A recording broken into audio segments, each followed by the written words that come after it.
रीवा के ठाकुर रणमत सह महाविद्यालय में एमएससी फर्स्ट ईयर का रिजल्ट घोषित हुआ, जिसके बाद छात्राओं के होश उड़ गए। कुल 140 स्टूडेंट में से 120 स्टूडेंट एक सब्जेक्ट में फेल हो गए।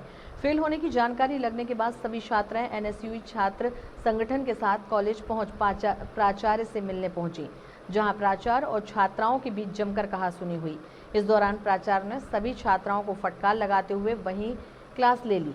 गर्मियों और फेल होने की टेंशन के बीच प्राचार्य की फटकार सुनकर एक छात्रा प्राचार्य कक्ष में ही बेहोश हो गई, जिसे पानी पिलाकर व पानी का छिड़काव कर होश में लाने का प्रयास किया गया, लेकिन वह अचेत ही रही, जिसके बाद 108 एम्बुलेंस बुलाकर उस छात्रा को अस्पताल भेजा गया। वहीं पूरे मामले पर प्राचार्य ने सीधे तौर पर कहा कि छात्राओं ने जो कॉपी में लिखा है उसके आधार पर नंबर मिले हैं। इस दौरान उन्होंने यह भी कहा कि इन छात्राओं को स्पेलिंग तक नहीं आती।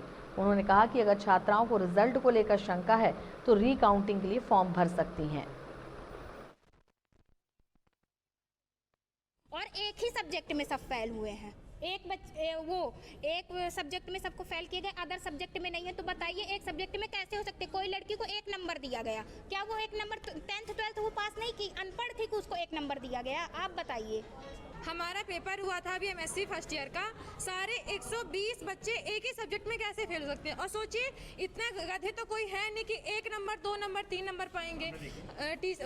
उसके पहले ही हम लोग का पेपर जब रिजल्ट आया है, उसके पहले ही हम लोग को बोला गया था भोज की कॉपी लिखो, तुम लोग को सबको फेल कर देंगे। पहले हमकी टीचर्स आए थे, अब मैं टीचर्स का नाम नहीं पता। दोस्त है हमारी, वो आई नहीं है। जिस दोस्त को बोले थे वो आई ही नहीं है अभी। छात्रा बेहोश भी हो गई है, उसको टीचर बोल रही कि सब नाटक करे सभी स्टूडेंट का। उस लड़की के पापा नहीं है, मम्मी उसके हॉस्पिटल में भर्ती हैं, फिर भी वो इधर आई है कि हाँ मेरे हक की है, तो मैं फेल तो हो नहीं सकती, इसलिए वो आई है इधर। देखिए हम लोग सभी छात्र एमएससी का भी कल रिजल्ट घोषित हुआ है। इसमें लगभग 140 छात्राओं में से 120 को प्रमोटेड एटीकेटी एक सब्जेक्ट पे ही किया गया है। बताइए सबसे पहली बात, मैडम जी एक लड़की भी बेहोश हो गई यहाँ पे ज्ञापन देते समय। जब लड़की बेहोश हो गई तो मैडम कह रही है कि ये नाटक कर रही है, उसके बाद उसी को पानी पिला रही हैं, उसी के बाद उसके पानी डाल रही हैं। तो ये कौन सी बात होती है? स्टूडेंट इनके लिए नाटक कर रहा है। अभी कल हम लोगों ने ज्ञापन दिया कि पंखे नहीं चल रहे हैं, तब इनको कोई दिक्कत नहीं हुई, इन्होंने मीडिया में झूठ बोला कि सब पंखे चल रहे हैं, जबकि आपको मैंने आंखों में दिखाया कि पंखे नहीं चल रहे हैं।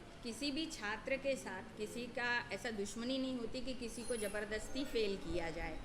दूसरी बात ये होती है कि इन्होंने कहा कि किसने कॉपी जांची, तो कॉपी किसने जांची ये डिस्क्लोज़ नहीं किया जाता है, ये कॉन्फिडेंशियल मैटर होता है। फिर इन बच्चों से पूछा गया कि आप बताओ कि कौन से पेपर में आपको फेल हुए हो, सप्लीमेंट्री आई है तो किस पेपर में आई है। तो इनमें से कुछ बच्चों से पेपर का नाम बताते तक नहीं बन रहा था, तो उन्होंने गलत नाम बताया। जब तो उनसे पूछा गया कि ये गलत बोल रहे हैं, तो उन्होंने कहा नहीं ठीक बोला इन लोगों ने, आप ही को नहीं सुनाई पड़ा। उसके बाद फिर कहा गया कि अच्छा जो भी सही बोला है तो उसकी स्पेलिंग ही बता दो, तो स्पेलिंग भी बताते नहीं बनी। मतलब कुछ उसके बारे में कुछ भी जानकारी इन्हें नहीं थी। अब इनका कहना था कि हमारी रीचेकिंग कराई जाए, तो रीचेकिंग का ऐसा नहीं होता है, इनको एप्लीकेशन देनी होती है और फिर जिस बच्चे ने एप्लीकेशन दी है उनके पेरेंट्स को बुलाया जाता है, एक सब्जेक्ट एक्सपर्ट होता है और इनकी कॉपी रहती है, ये बच्चे भी रहते हैं, इनके सामने खोल के सारा कुछ दिखाया जाता है इनको कि अब आप बताइए कि जो आपकी कॉपी है उसमें कहाँ गलत है और कहाँ गलत जची है।